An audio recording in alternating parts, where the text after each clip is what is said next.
Encre d'histoire, Plume et Voix, Alban de Maigret.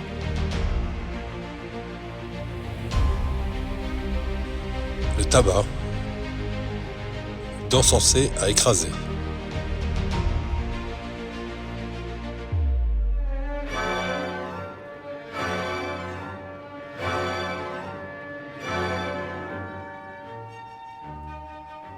Quoi que puisse dire Aristote et toute la philosophie, il n'est rien d'égal au tabac. C'est la passion des honnêtes gens, et qui vit sans tabac n'est pas digne de vivre. Non seulement il réjouit et purge les cerveaux humains, mais encore il instruit les âmes à la vertu, et l'on apprend avec lui à devenir honnête homme. Telle est la tirade de Sganarelle en ouverture du Don Juan ou le Festin de Pierre de Molière en 1665.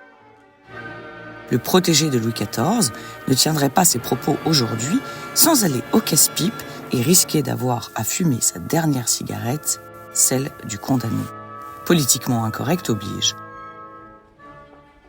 Comment une plante jadis si chic et si prisée est-elle désormais passée à tabac par les administrations ? De sa découverte à sa vulgarisation, de sa consommation à sa condamnation, le tabac dans tous ses états.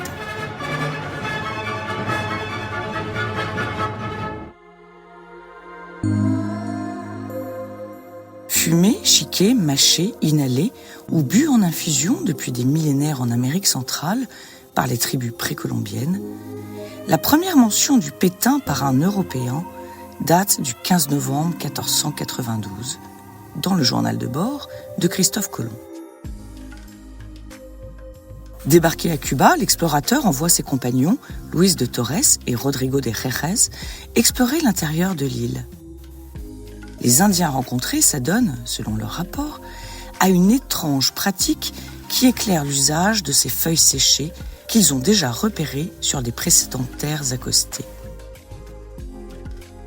Nous observâmes avec inquiétude ce qui nous a semblé être un sacrifice rituel par le feu, car nombre de ces indigènes portaient à leur bouche des tubes ou des cylindres se consumant à leur extrémité. Des tubes à travers lesquels ils aspiraient la fumée. D'abord associés à un cérémonial religieux, les conquistadors ne tardent pas à constater que la majorité des Indiens fument la pipe ou le cigare en toutes circonstances. Une dizaine d'années plus tard, Bartolomé de las Casas, le futur homme de la controverse de Valladolid, installé à Hispaniola, donne une description très précise de la forme et des effets du cigare. Ce sont des herbes sèches enveloppées dans une certaine feuille, sèche aussi, en forme de ces pétards en papier que font les garçons à la Pentecôte. Allumés par un bout, par l'autre ils le sucent ou l'aspirent, ou reçoivent avec leur respiration vers l'intérieur cette fumée dont ils s'endorment la chair et s'enivrent presque. Ainsi, ils disent qu'ils ne sentent pas la fatigue. Extrait de Historia de las Indias de 1550.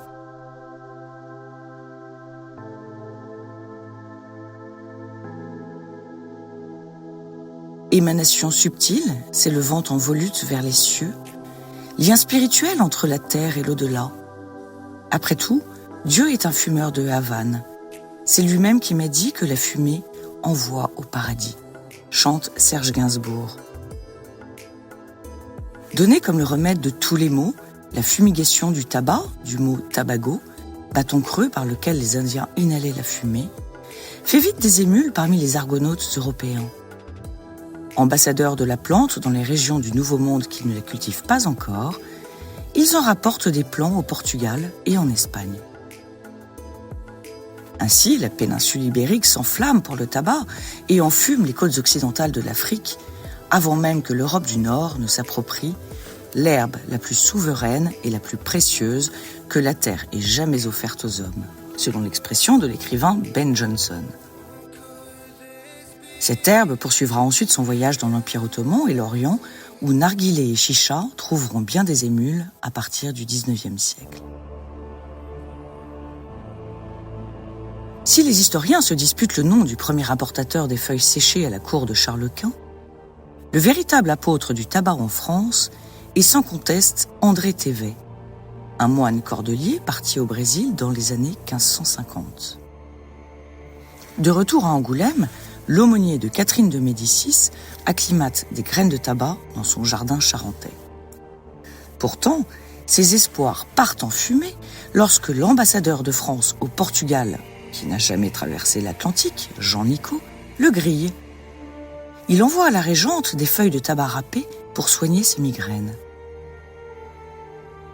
Conquise par les résultats, l'herbe à priser se répand comme une traînée de poudre à la cour de France sous le nom d'herbe à Nicot, de Nicotiana tabacum ou d'herbe à la reine.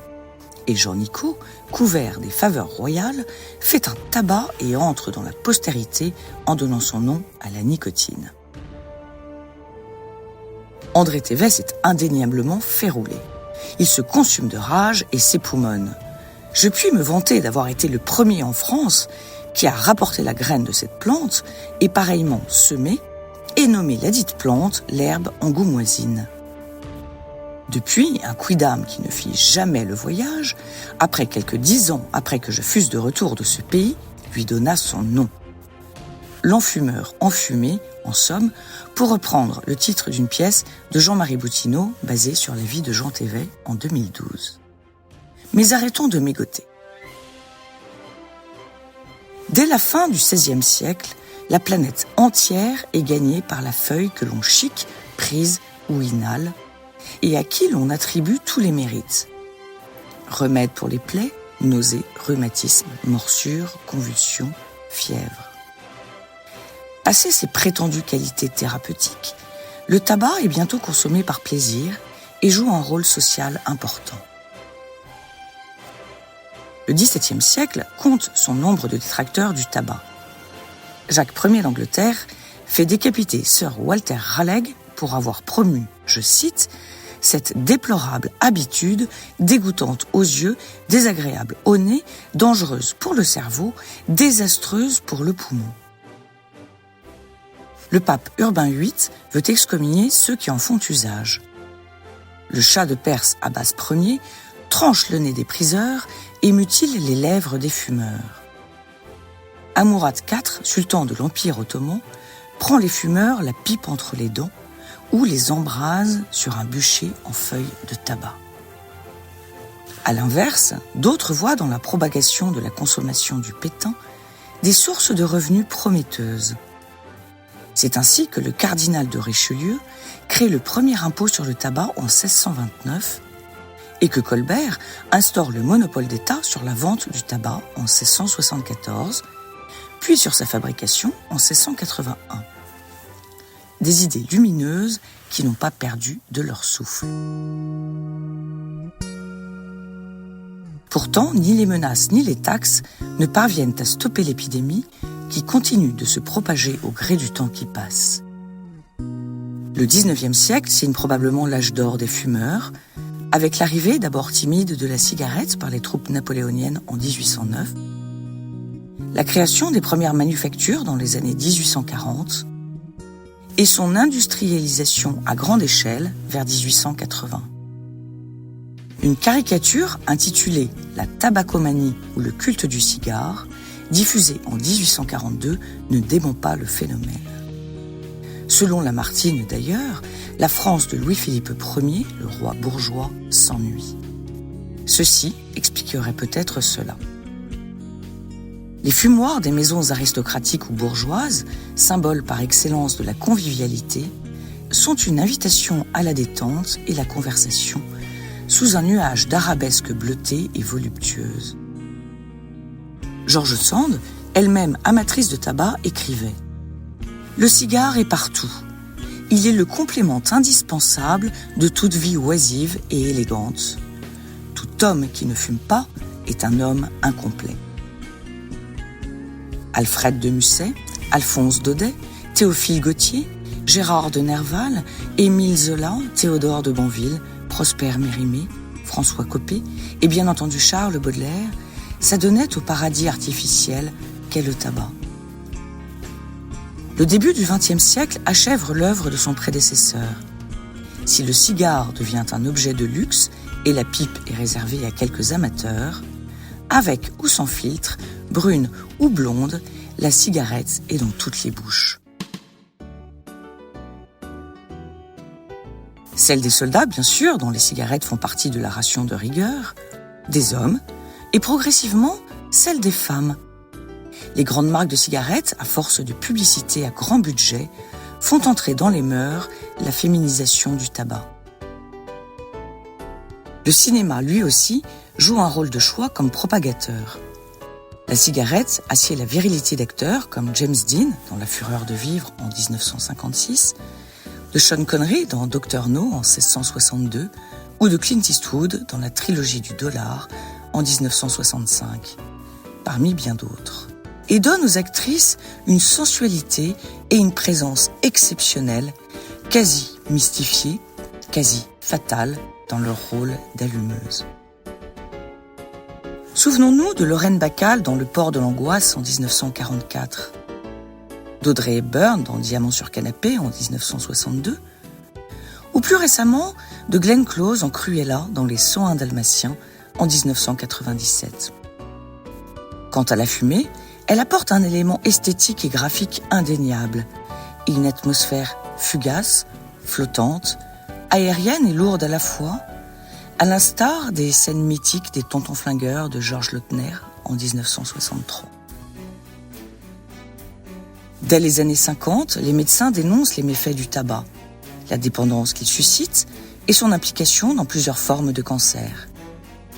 Chemin faisant, les lois s'endurcissent, les taxes augmentent, les publicités sont interdites, les lieux publics deviennent non-fumeurs, la clope dans les trains, avions, bus, salles d'attente ou même cafés, qui ont valu tant de chefs-d'œuvre picturaux, finis, envolés.